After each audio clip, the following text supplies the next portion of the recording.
রোশনাই ধারাবাহিকে আমরা দেখেছিলাম রোশনাই জানতে পেরেছে ওর মা সুরঙ্গমা মুখার্জি, নিজেকে যেন অপরাধী মনে করছে।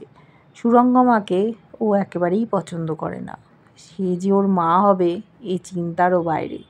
কিছুতেই সুরঙ্গমাকে মা বলেও স্বীকার করেনি, জানিয়ে দিয়েছে ওর বাবা রঞ্জন প্রসাদকে ওর মা সুদর্শনা গাঙ্গুলি। তাই সুরঙ্গমাকেও কোনোদিন মা বলবে না। বহুবার ওকে মেরে ফেলার চেষ্টা করেছে, সে কখনো ওর মা হতে পারে না। কিন্তু ওর নাম এখন নয়নতারা, রোশনাই হিসেবে কেউ জানে না। ওকে একটা পরিচিতি দেওয়ার চেষ্টা করছে ওর বাবা, যে অসম্মান পেয়েছে সুদর্শনা, আর ও তার জন্য ক্ষমা প্রার্থী ওর বাবা। এদিকে আমরা দেখেছি সুরঙ্গমা খোঁজ খবর করে জানতে পেরেছে রোশনাই বেঁচে আছে। ও যদি রঞ্জন প্রসাদের সন্তান হয় তাহলে তো ওরও সন্তান। রঞ্জন প্রসাদ এতদিন আড়ালে ছিল, সমস্ত ব্যাপারটা তো জানে। রোশনাই ওর সন্তান এবার যদি দাবি করে তখনও কি করবে? ওর সংসারটা ভেঙে যাবে, গরিমা জানতে পেরে যাবে ওর মায়ের স্বভাব চরিত্র। খুব আতঙ্কে আছে। রোশনাই যে খুব ভালো নাচ করে এটা বলাই বাহুল্য, ওর মেয়েকে হারিয়ে দিতে পারে। তার উপর রঞ্জন প্রসাদজি ওকে দুহাতে আগলে রেখেছেন। উনি যে তালিম দেবেন না এমনও নয়, কোনো দিন রোশনাই কারুর কাছে নাচ শেখেনি, তাতেই ও নিজে যে একটা জায়গা করে নিতে পেরেছিল। বাড়ির সকলে জানে রোশনাই আর নেই পৃথিবীতে। এই নিয়ে ওদের মধ্যে আনন্দের সীমা নেই। চ্যাটার্জি পরিবারের কিছু মানুষ রোশনাইকে একেবারেই পছন্দ করতো না। যারা পছন্দ করতো না তারা ভাবে যে বেঁচে গেছে ওরা রোশনাইয়ের হাত থেকে। গরিমাও এখন আরণ্যকের সাথে মানিয়ে চলার চেষ্টা করছে। ও বাড়িতেই ছিল, আরণ্যকও ছিল, বাড়ি থেকে বেরিয়ে আসার প্ল্যান করেছিল, সমস্তটাই ওর মা শিখিয়ে দিয়েছে। কিন্তু আরণ্যক ওর কাছে ক্ষমা চেয়েছে, রোশনাইয়ের নাম আর কোনো দিন নেবে না, ওকে যেন একা না করে চলে না যায়। হঠাৎ করে বলে উঠেছে রোশনাইকে কে মারলো। ও বলেছে আমি কি পুলিশ যে আমি জানবো তুমি যে আমাকে বলছো? আর তুমি এটাও ভেবো না আমার মা প্ল্যান করে রোশনাইকে মেরেছে, রাজেশের সাথে প্ল্যান। পুলিশ যদি সেটা প্রমাণ করতে পারতো তাহলে আমার মাকে ছেড়ে দিত না, আর রাজেশও অ্যারেস্ট হয়ে যেত। তাই তুমি এই সব কথা ভেবো না। যখন হাতটা চিপে ধরেছিল গরিমার আরণ্যক, তখন গরিমা দেখেছে আরণ্যকের গায়ে খুব জ্বর। বলছে তোমার তো গায়ে জ্বর? বললো হ্যাঁ, আমার শরীরটা ভালো নেই, আর আমার একা ভালো লাগছে না, তুমি আমাকে ছেড়ে যেও না, আমি একটু ফ্রেশ হয়ে আসছি, তারপর আমি একটু ঘুমোবো। গরিমার মনে মনে ভাবছে ওর মা বলেছে মাটি কামড়ে পড়ে থাকতে, শুধু ভয় দেখাচ্ছিল আরণ্যককে, চলে যাবে বলে ব্যাগ গুছিয়েছিল, কিন্তু ও চলে যেত না, আটকে দিল আরণ্যক। একা একা ওর ভালো লাগছে না, ওর মাথায় যে কী চলছে জানি না। ও মনে করে রোশনাই এখনও বেঁচে আছে, নয়নতারাকে দেখে ওর সে কথাই মনে হয়েছে। এদিকে সুরঙ্গমাও মনে মনে ভয় পাচ্ছে। অঞ্জন প্রসাদজিকে বলেছে যে আপনি আর এখানে থাকবেন না, আপনি অন্য কোথাও চলে যান। রঞ্জন প্রসাদ কিন্তু এখানে চলে এসছে। দুজনেই অপকর্ম করেছে অনেক, তার সাক্ষী একে অপরের, তাই কে কাকে দোষারোপ করবে ভেবে পাচ্ছে না। অঞ্জন প্রসাদ ফিরে যেতে চাইছে না, বলছে সুরঙ্গমা তুমি কি আমাকে সাথ দেবে না আমার বিপদে? আমি তো তোমার বিপদের সময় অনেক পাশে ছিলাম, তাহলে এখন তুমি কেন চলে যাচ্ছ? বলল সুরঙ্গমা দেখুন আমি এখন সত্যের পথে হাঁটবো, আমি আপনার সাথে থাকবো না। বুঝতে পেরেছে রোশনাই বেঁচে আছে, সমস্ত ঘটনাগুলো জানে এই অঞ্জন প্রসাদ, রোশনাই যে ওর মেয়ে সেটাও জানে। সুরঙ্গমা মনে মনে ভয় পাচ্ছে।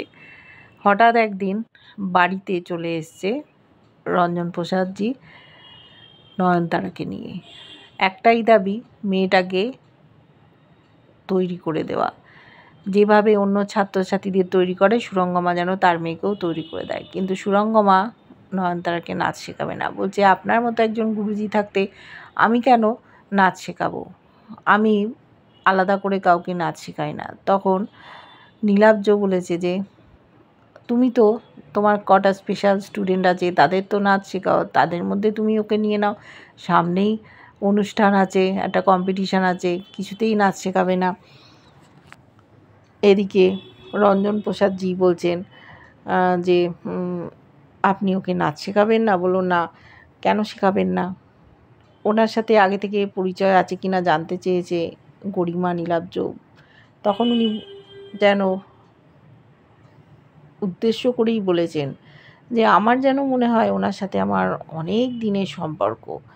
হেঁয়ালি করছেন উনি, যেন ওনার সাথে আমি সংসারও করেছি। এরা সব মুখ চাচাই করছে, কী ব্যাপার সংসার করেছি মানে? বলছে আসলে আমরা তো দুজনেই নাচের জগতে আছি, সেই জন্যই বললাম যে নাচের জগতে আমরা যেন একে অপরের সাথে সংসার করেছি। সন্দেহ দানা বাজছে নীলাব্জর মনে, কী বলতে চাইছে। বলছে, দেখুন আপনার তো একটি মেয়ে আছে, গরিমা ওর মেয়ে। তখন বলল, এও নয় আপনার একটা মেয়ের মতো। বলছে, আপনি কি বলছেন? আমার কেন মেয়ে হবে? বলছে, না বলছি। তখন নয়নতারাকে বলেছে, তোমার কি কোনো আপত্তি আছে দিদির সাথে নাচ শেখার? বলল, না, আমি যখন ছোট আমি তো ওনার সাথে নাচ শিখতেই পারি। গরিমাকেও জিজ্ঞেস করেছে, গরিমারও কোনো আপত্তি নেই। গরিমাও ওকে বোন হিসেবে মেনে নিচ্ছে। সুরঙ্গমা চেঁচামেচি করছে। ও বুঝতে পারছে রঞ্জন প্রসাদ ওকে ফাঁসানোর চেষ্টা করছে, ওর সংসারটা ভেঙে যাবে। এই যে একটা ইমেজ তৈরি হয়েছে, চারিদিকে সকলে এক কথায় সুরঙ্গমাকে জানে, সমস্ত নষ্ট হয়ে যাবে যখন সকলে জানতে পারবে যে এই রঞ্জন প্রসাদজিকে মারার চেষ্টা করেছিল, নিজের সন্তানকে দিয়ে দিয়েছিল সুদর্শনার কাছে। তারপরে তাকে স্বীকার করেনি, লাঞ্ছনা গঞ্জনা করেছে ছোটো বোনকে। সে কোনো দিন বলেনি যে রোশনাই সুরঙ্গমার মেয়ে। ওর সংসারটা হয়তো ভেঙে যেত জানাজানি হলে। কোনো দিন মেয়েটাকে কাছে টানেনি, গরিমাকেই নিজের মেয়ে হিসেবে প্রতিষ্ঠা করার চেষ্টা করছে। নীলাব্জর মনেও সন্দেহ দানা বাজছে, নাচ শেখাবে কিনা জানতে চেয়েছে। তখন নয়নতারা বলেছে, আপনি যে ডান্স স্কুলে নাচ শেখান, আমি নয় সেখানেই চলে যাব, আর 5 জনের সাথেই নাচ শিখবো। আমি তো আলাদা করে কোনো দিন নাচ শিখিনি, তাও বাবা যখন নিয়ে এলো আমি তাই ভাবলাম যে আপনার কাছে নাচ শিখবো। তখন রাজি হয়ে গেছে, আলাদা করে নাচ শেখাবে না, কিন্তু গ্রুপে ওকে নাচ শিখতে হবে। বুঝতে পারছে সুরঙ্গমা ওর জীবনে যেন অশনি সংকেত ঘনিয়ে আসছে, জানাজানি হয়ে যাবে রোশনাই ওর মেয়ে। আর যদি আবার আরণ্যকের জীবনে ফিরে যায়, সেটা কখনোই চায় না। অনেকবার মেরে ফেলার চেষ্টা করেছে, জীবন থেকে সরিয়ে দিতে চেষ্টা করেছে, কিন্তু পারেনি। এবার আর ছাড়বে না। রোশনাইকে একেবারে ওর জীবন থেকে বাদ দিতে হবে, না হলে সকলেরই বিপদ।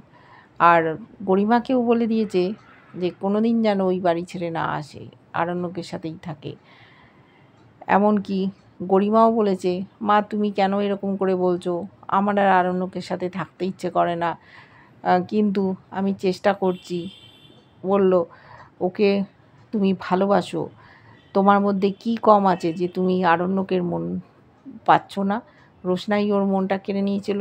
বলছে, দেখো ওর সাথে আমার থাকতে ভালো লাগে না, ওকে ভালোবাসতেও ভালো লাগে না, কেন তুমি আমাকে জোরাজুরি করছো আমি বুঝতে পারছি না।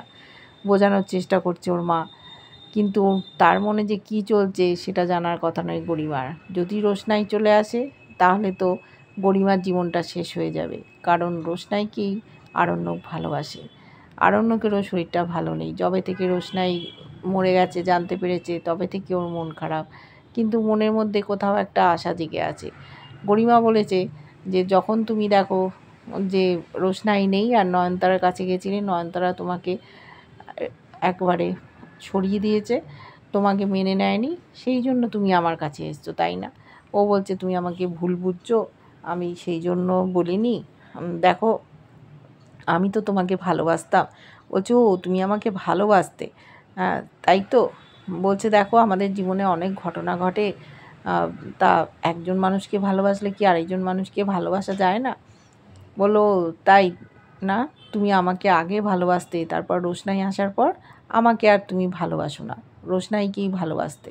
ও চুপচাপ আছে, এখনও তো রোশনাইকেই ভালোবাসে, কিন্তু কোনো একটা অভিনয় করছে, কিছু জানার চেষ্টা করছে রোশনাইকে কে পৃথিবী থেকে সরিয়ে দিল। কিন্তু গরিমা চায় আরণ্যকের সাথে থাকতে, অনেক অসম্মানিত হয়েছে, তবু এখন ওর মা ওকে পরামর্শ দিয়েছে থাকতে হবে, তাই ও ওখানে রয়ে যাওয়ার চেষ্টা করছে। এরপর দেখব সুরঙ্গমা কী করে। কেমন লাগছে ধারাবাহিকটা জানিও। ভালো লাগলে লাইক কমেন্ট সাবস্ক্রাইব করে যারা ফেসবুক পেজ থেকে দেখছো ফলো করে সাথে থেকো।